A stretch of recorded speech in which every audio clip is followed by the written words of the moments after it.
Hi everyone, welcome back to my YouTube channel. This is me your host आगे कनिष्का गुला और मैं दोबारा लेकर आ गई एक न्यू वीडियो।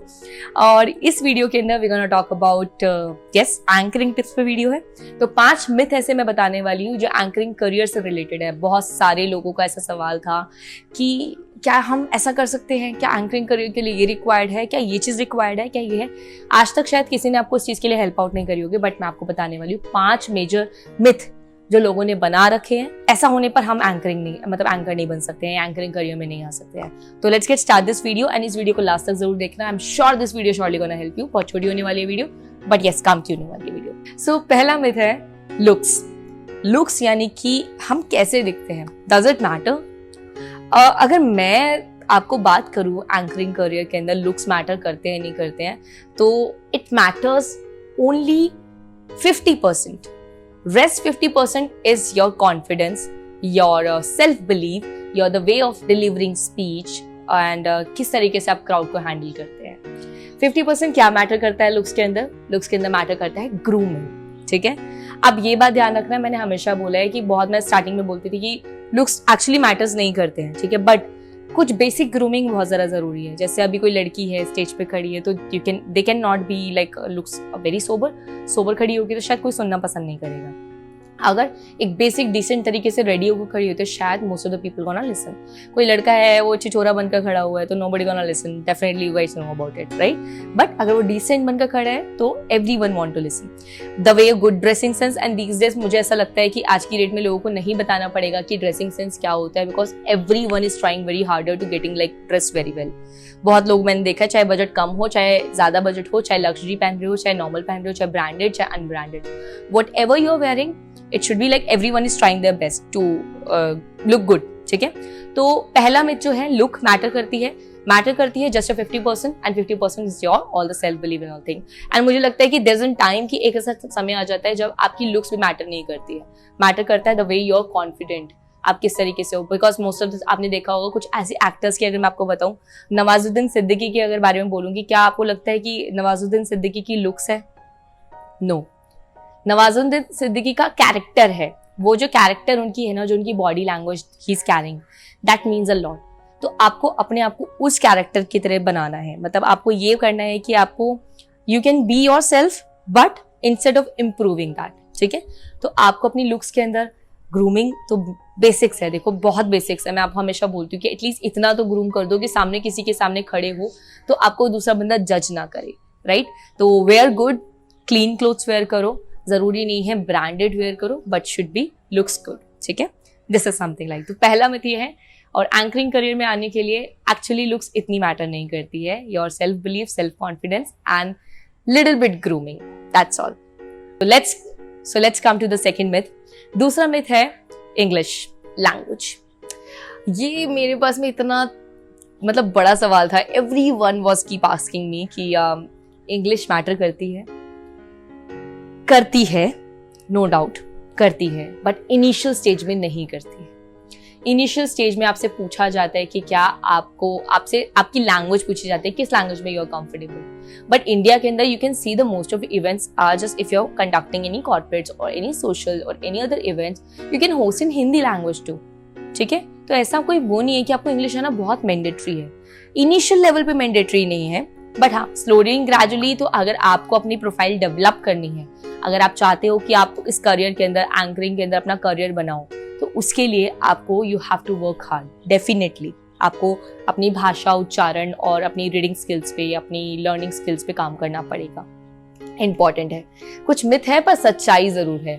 हम लोग कई बार सोचते हैं कि ये तो मिथ है, लोगों ने बोल दिया हमें ऐसा होगा ऐसा होगा। अगर मैं स्टार्टिंग में अपनी स्टोरी बताऊं ना, तो you gonna see there is a time कि मुझे किसी एक भैया थे मेरे घर के पास में, आई वाज आस्किंग कि उनकी एक फ्रेंड थी, मैं नाम नहीं बताऊंगी उनका, शी इज एन एंकर, ठीक है, बट अभी these days she is outdated, वो नहीं है इंडस्ट्री में, ठीक है।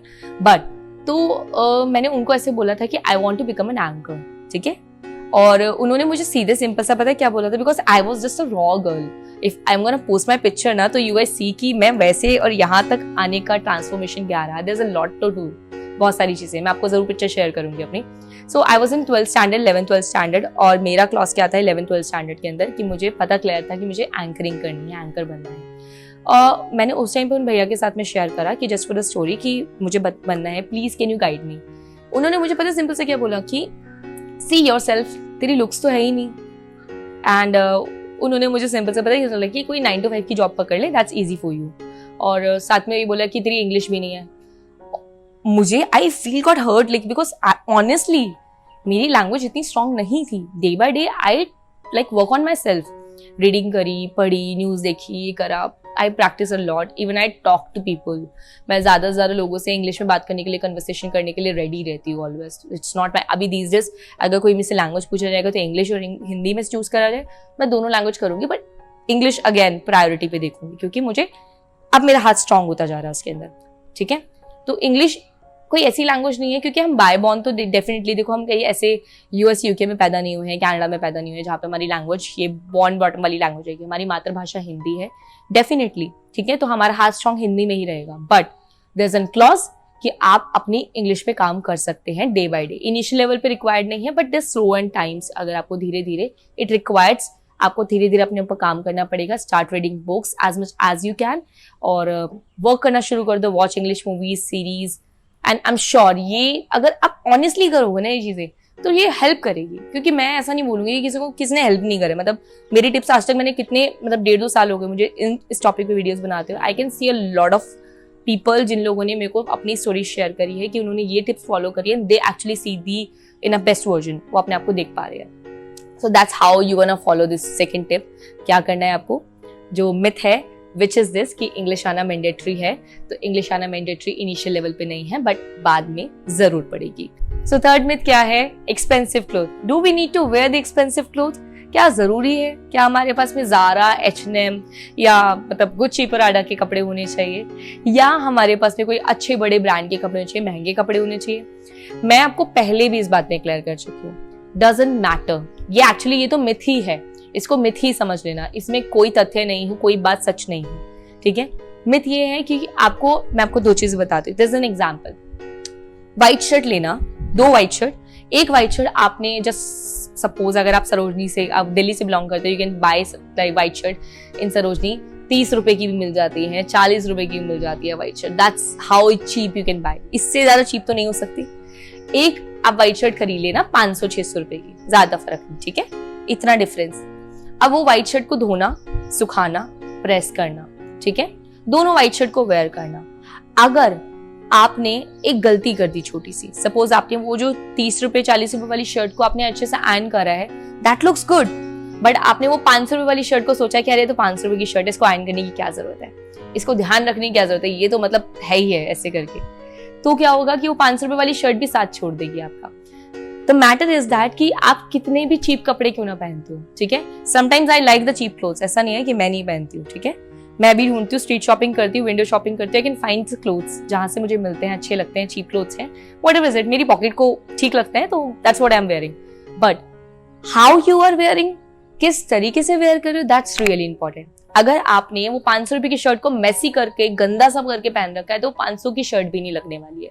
वो शर्ट क्या लगेगी, बकवास, रद्दड़ शर्ट लगेगी, वो आपको उसको 30 रुपए से कंपेयर भी नहीं करो। पर अगर वो 30 रुपए वाली शर्ट को आप ढंग से प्रेस करके, वॉश करके, उसके अंदर साफ तरीके से पहनोगे, वो आपको बहुत प्रेजेंटेबल लगेगी।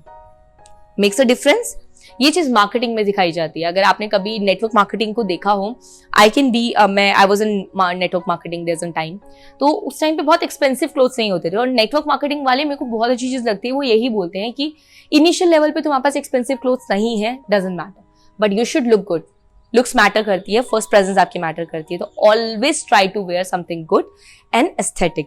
चाहे कम का कपड़ा खरीदो, चाहे सस्ता कपड़ा खरीदो, बट एटलीस्ट यार छोटी सी चीज है, आयरन तो कर सकते हो ना कपड़े को पहनने से पहले, आयरन कर लो, उसको अच्छे से वॉश कर लो, अच्छे से कपड़ा साफ होना चाहिए, दैट्स द थिंग मैटर, ठीक है। तो एक्सपेंसिव क्लोथ कोई मैटर नहीं करते, this is just a myth. मैंने पहले भी बोला था कि अगर आपको इनिशियल लेवल पे स्टार्ट कर रहे हो या आप ऑलरेडी इस इंडस्ट्री में हो, तो डोंट गो वो बाइंग एक्सपेंसिव आउटफिट। अगर आपकी पॉकेट अलाउ करती है, दैट्स फाइन। अगर आपको लगता है कि नहीं है बॉस, जेब में पैसा भी नहीं है, but I want to do this thing, तो नहीं है यार, मैंने भी अपना पहला शो कपड़े मांग कर ही करे थे, ठीक है, मेरे पास नहीं थे, सिंपल एज दैट। तो इस चीज से बिल्कुल घबराना नहीं कि मेरे पास एक्सपेंसिव क्लोथ नहीं है, क्या मैं कर सकता हूँ, ऐसी ड्रेस नहीं है, कोई इशू नहीं है। Buy cheap but looks good. कपड़ा भी ऐसा होना चाहिए चीप में भी बहुत अच्छी तरीके से वेयर करने का तरीका जो होता है ना, वो अच्छा लगता है। तो तीसरा मिथ ये है जो क्लियर हो चुका, जो मैंने आपको बताया, विच इज दिस ओनली कि that you can not need any kind of expensive cloth. Cheap पहनो बट अच्छे से आयरन करके, वॉश करके, लुक्स गुड काइंड ऑफ, ऐसा होना चाहिए। मैं आपको एक और एग्जांपल देती हूँ जिसके लिए मैंने I have seen this thing. One of my friend is very rich, मतलब समझ सकते हो कि मैं अगर एग्जांपल दे रही हूँ तो which means I can not put the name, मैं नाम भी नहीं बता सकती हूँ। सारी लग्जरी है, सब कुछ है दुनिया की, but when he is getting ready ना, तो sometimes he is very clumsy और बहुत अजीब सा रहता है। तो हम कभी कभी हम बोल देते हैं उसको कि बॉस तू अपनी शर्ट प्रेस तो कर लेता है, हाउ डज इट मैटर, गाड़ी में तो बैठना है मुझे। एक्चुअली क्या होता है कि वो मुझे ऑकवर्ड लग रहा होता है कि वो उसकी शर्ट 7-8 हजार रुपए की, 10 हजार रुपए की शर्ट वेयर कर रखी है उसने, जस्ट शर्ट वेयर करी हुई है, बट वो शर्ट की कदर ही नहीं कर रहा, जिससे उसकी लुक्स है ना, सही बताऊं, 2 धेले की नहीं लगती है। तो वो समझते हो कि वो ही चीज होती है। सस्ता कपड़ा पहन लो पर अच्छे से पहन लो, दैट मैटर्स ओनली, राइट। तीसरा मिथ क्लियर हो गया होगा आई गेस, ठीक। तो फोर्थ पॉइंट की तरफ आते हैं। फोर्थ मिथ है जो है कास्टिंग काउच। क्या हमें इंडस्ट्री में एंकर बनने के लिए, एंकरिंग करियर में आने के लिए किसी के साथ में कॉम्प्रोमाइज करने की जरूरत है?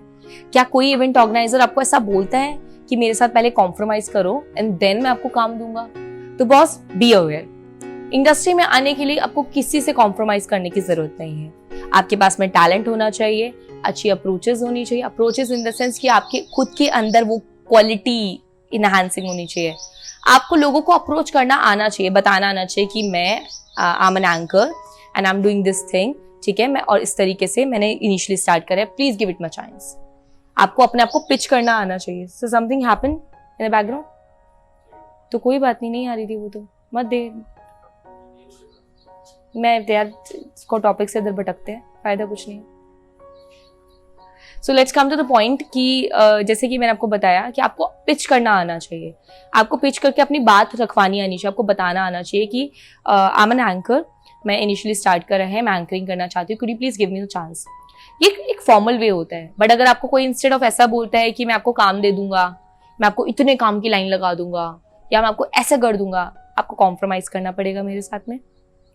क्या होगा उस केस में?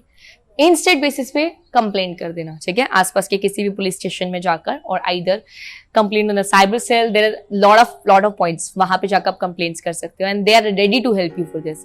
तो कास्टिंग काउच जैसी चीज है, एग्जिस्ट करती है आज भी इंडस्ट्री के अंदर, सच्चाई है, बुरा मानने की बात नहीं है, करती है, but there is a certain level पे। बट अगर आपके अंदर ऑनेस्टी है, आप शॉर्टकट नहीं लेना चाहते हैं, if you ready to take a long cut, साल देना चाहते हैं, टाइम देना चाहते हैं अपने ऊपर, अपने अंदर वो इंप्रूवमेंट देना चाहते हैं, मैं आपको एक छोटा सा तरीका बताती हूँ। एक छोटा रास्ता, एक लंबा रास्ता, ये कहानी तो आपने सुनी होगी, ठीक है। इस छोटे रास्ते में क्या होता है कि इंसान छोटे रास्ते पे चल रहा होता है, चलते चलते उसको पता होता है कि मेरे को डेस्टिनेशन पे पहुंचना है, बट ये रास्ता टाइम कम लेगा, छोटा भी है, फ्यूल भी बचेगा। एक ये रास्ता है कि वो उसमें जो लंबा रास्ता है उसमें बहुत सारे खूबसूरत नज़ारे हैं, अप्स एंड डाउन्स है, बहुत सारी चीजें हैं, और वहां पे सिर्फ जस्ट डेस्टिनेशन तक पहुंचने का रास्ता इतना खूबसूरत है, वक्त ज्यादा लंबा लगेगा, पर दिन ज्यादा लग जाएंगे, पर वो पहुंचेगा जरूर आखिर तक। शॉर्टकट में क्या है? शॉर्टकट में कोई नजारे नहीं है, सुनसान जगह है, खाली रोड है, ना इधर कुछ ना इधर कुछ, ठीक है। हो सकता है कि आप बहुत स्पीडली पहुंच जाओ, बहुत स्पीडली आप उस रास्ते पे पहुंच जाओ, डेस्टिनेशन पे पहुंच जाओ, पर क्या कि आप एंड में आकर उन दो लोगों से अगर कंपेयर किया जाए, जो एक रास्ता शॉर्टकट लेकर गया था और एक इंसान जो लॉन्ग कट लेकर गया था, दोनों में डिफरेंस क्या होगा? डिफरेंस ये होगा कि जो शॉर्टकट लेकर गया उसके पास कोई एक्सपीरियंसेस नहीं है, उसके पास कोई रास्ते का नजारा नहीं है, उसके पास कोई कहानियां नहीं है, उसके पास कोई बैड पॉइंट्स और गुड पॉइंट्स नहीं, कोई लर्निंग पॉइंट्स नहीं, उसने सीखा ही नहीं कहीं से, क्योंकि वो तो जंप कर रहा है ना डायरेक्टर। जो जंप करता है क्या होता है? उसके पास कुछ नहीं होता, right. But there is an instead of point कि एक इंसान जिसने लंबा रास्ता लिया है, कहानी लंबी ली है, जिसने रास्ता लंबा लिया है, उसके पास एक्सपीरियंस है कि उस रास्ते पे जाने के लिए मुझे पहले क्या करना है, कैसे कैसे लोग मिलने वाले हैं, किस तरीके से लोगों से बात करनी है, किस तरीके से लोगों से बचाना है अपने आप को, रास्ता कितना खूबसूरत हो सकता है, डेस्टिनेशन पे पहुंचने के लिए कितना वक्त लगेगा, कितना पैसा खर्च होगा, सारी चीजें उस इंसान के पास नॉलेज ज्यादा होगी। तो हो सकता है वो कम समय में वहां पहुंच जाए, पर वो ज्यादा समय तक उस डेस्टिनेशन पे टिक नहीं पाएगा, क्योंकि ना तो उसके पास एक्सपीरियंस है ना कुछ। बट जो ये दिस पर्सन जिसके पास लॉन्ग कट लिया है, उसके पास एक्सपीरियंस भी है, उसके पास मैं हमेशा बोलती हूँ, मेरे डैड हमेशा इस चीज के लिए बोलते हैं कि लाइफ में हर किसी के पास में एक कला जरूर होनी चाहिए, एक आर्ट होनी चाहिए, जिससे वो अपनी लाइफ को लिव कर पाए, किसी के सामने हाथ ना फैलाना पड़े। ठीक है। और दूसरी चीज इसके अंदर ये कि कभी भी शॉर्टकट रास्ता लेने के लिए चूज मत करना। शॉर्टकट आपको हमेशा मंजिल पे तो पहुंचा देगा, पर वो रास्ते का जो एक्सपीरियंस है ना वो नहीं दे पाएगा। तो कास्टिंग काउच काइंडली ऐसी तरह की चीज है। कास्टिंग काउच इस तरीके की है। बहुत सारे लोग हैं जिन लोगों ने कास्टिंग काउच की हेल्प ली है और वो एक पर्टिकुलर प्लेस पे पहुंच गए हैं, but instead of doing that thing उनके पास में इतना एक्सपीरियंस नहीं होगा, उसके पास ऐसी चीजें नहीं होगी, उनके पास बैड पॉइंट्स नहीं होंगे, उनके पास में कहानियां नहीं होगी। इंस्टेड ऑफ दैट पर्सन जो हार्ड वर्क कर रहा है ईच एंड एवरी डे, जो उस एक एक शो के लिए एक एक चीज के लिए मेहनत कर रहा है, उसके पास एक्सपीरियंस भी होंगे, कहावतें भी होंगी, चीजें भी होंगी, सच्चाई भी होगी। तो makes a difference and that's totally your choice. Myth है कास्टिंग काउच होता है, बट 50-50% का मिथ होता है अगर आप चूज करना चाहो, और नहीं होता अगर आपके विलिंग स्ट्रॉन्ग। ठीक है, तो let's come to the fifth point. So fifth point की तरफ चलते हैं। Fifth point it's called the age. क्या हमारी उम्र, मेरे पास मैसेज आता है, कभी मेरे पास अभी कल दो परसों एक मैसेज आया था, कोई मैजिशियन था, he called me, actually he is 39 years old। उन्होंने मुझे बोला कि मैम मैं 39 years का हूँ, मैजिक शो करता हूँ, मैजिशियन हूँ, क्या मैं एंकरिंग कर सकता हूँ? डेफिनेटली यस यू कैन, कर सकते हो। Age just a number. आपको अगर ये समझ नहीं आ रहा कि age is just a number, तो ये बात माइंड में डाल लो। ठीक है, मैंने वो लोग भी देखे हैं जो कि बहुत कम समय में, मतलब कम एज में भी बहुत अचीव कर लेते हैं। वो लोग भी देखे हैं जिन लोगों को 40 के बाद याद आता है कि यार मुझे तो ऐसा कुछ करना था। There is a lot of experience, lot of stories जो हमने सुनी होगी। KFC की आपने स्टोरी सुनी होगी, राइट? तो KFC के ऑनर को 64 ईयर के बाद में याद आया था कि I have to do something like this, और मेरा ये बेस्ट पॉइंट है। मतलब शायद वो 64 की एज में इंडियन में हो सकता है वो लोग खाट पकड़ लेते हैं, वो लोग सोचते हैं कि अरे यार अब क्या करने की जरूरत है, जिंदगी में सब कुछ तो कर लिया, बट उसको ये याद था कि मुझे करना है। तो age is just a number, और उसने कर दिखाया। देयर इज अ टाइम हम लोग देख रहे हैं KFC के एवरीवेयर ब्रांचेस है, राइट? तो कहने की बात तो नहीं है, स्टोरी सच है। ठीक है, कि सिर्फ हमने पहली बार सुनी ये कहानी, रियलिटी में हुआ है, लोगों ने करा है। तो हमारी इंडस्ट्री के अंदर बहुत से ऐसे नाम हैं, एग्जाम्पल्स हैं, जिन लोगों ने आज उनकी एज 45 प्लस हो रही है, ठीक है, और वो फिर भी काम कर रहे हैं। ठीक है, आप लेट स्टार्ट करते हो डजंट मैटर, पर आपको टाइम देना पड़ेगा। ठीक है, अगर आपको लगता है कि आपकी स्किल्स अच्छी है, आप बहुत जल्दी सीख सकते हो, तो कोई दिक्कत नहीं है। लर्निंग इज अ प्रोसेस, आपको किसी भी एज में सीख सकते हो, डजंट मैटर आप 40 के हो, 45 के हो, 50 साल के हो, 55 के हो, 60 के हो, whatever is it is age. Age is just a number, ये बात ध्यान रखना, और प्राउडली एक्सेप्ट करना सीखो कि शायद कुछ भी बात है, कोई भी क्यों ना चीज है, कोई इशू नहीं है मुझे, मैं इस चीज को एक्सेप्ट करता हूँ, I want to do this thing. ठीक है, एक क्लॉज में एज मैटर करती है कि आप बहुत एज अपनी ईयर्स की लास्ट टाइम्स में मत आ जाना जिसमें आपको सीखने में बहुत मुश्किल हो। ठीक है, तो वो सीखने का उम्र जो आखिरी वाला मोमेंट आता है ना, कई बार तो राइट टाइम पे हमें डिसीजन ले लेना चाहिए, आखिरी का वक्त भी नहीं होता। तो ये ध्यान रखना, कभी बहुत लास्ट तक मत लेकर आना। Age is just a number, but एक और क्लॉज आता है। ठीक है, जब तक आपकी आवाज अच्छी है तब तक आप अच्छे से काम कर सकते हैं। दूसरी चीज, जब तक आपकी लुक्स अच्छी है, तो try to maintain your looks, try to maintain your groom. आप अपनी आपको ग्रूम करके रखो, मेंटेन कर रखा करो जितना ज्यादा कोशिश कर सकते हो। ठीक है, अगर आपको लगता है कि इस एज में मुझे कुछ करना है, आपको 40 की एज में कुछ करना है, एंकर बनना है, कोई प्रॉब्लम नहीं है, बन सकते हो। ठीक है, बहुत बड़ी बात नहीं है, बस you have to maintain yourself for this. ठीक है, एक अच्छे हायर लेवल पे जाने के लिए मेहनत तो करनी पड़ती है बॉस, है ना? ये तो थोड़ा सा सेक्रीफाइसेस तो हमें रिक्वायर्ड रहते हैं। तो ये 5 मिथ थे, जिस मिथ को आप देखोगे, ध्यान से देखना, ध्यान से सुनना, सारी चीजें मैंने अपनी लाइफ के एक्सपीरियंस, 8 साल के एक्सपीरियंस आपके साथ शेयर करे। ये 5 मिथ, आगे भी मैं इसका पार्ट 2 बनाऊंगी बहुत जल्दी। तो आपको लगता है कि अगर ये कुछ मिथ्स आपको किसी ने कुछ बोला है, तो प्लीज आपको मुझे कमेंट में बता देना, मैं उनको अपनी नेक्स्ट वीडियो में कवर करने की कोशिश करूंगी। These are the 5 topics, 5 myth, आपको ध्यान रखना है। ये मिथ है, कुछ रियलिटी है तो कुछ मिथ है, आपकी विलिंग्स कितनी स्ट्रांग है, that matters a lot. And thank you so much for watching, I hope this video surely gonna help you. मिलते हैं नेक्स्ट वीडियो के अंदर with a new amazing topic के साथ में। If you want any help और किसी particular topic पे कोई वीडियो चाहिए तो कमेंट में बता देना, I will make the video. ठीक है, thank you so much for watching, bye bye, मिलते हैं अगली वीडियो में।